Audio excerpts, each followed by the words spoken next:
let's finish. We have one.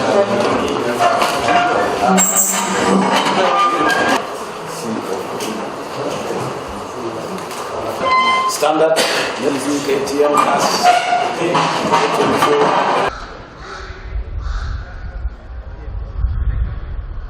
Been a busy 2 days.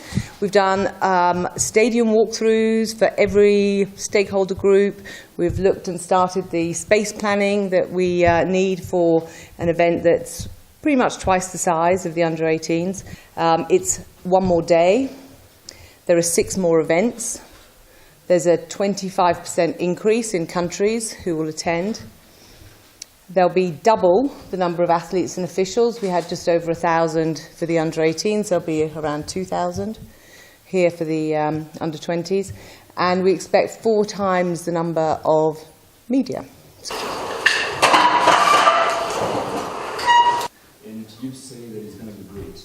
Are you simply confirming that we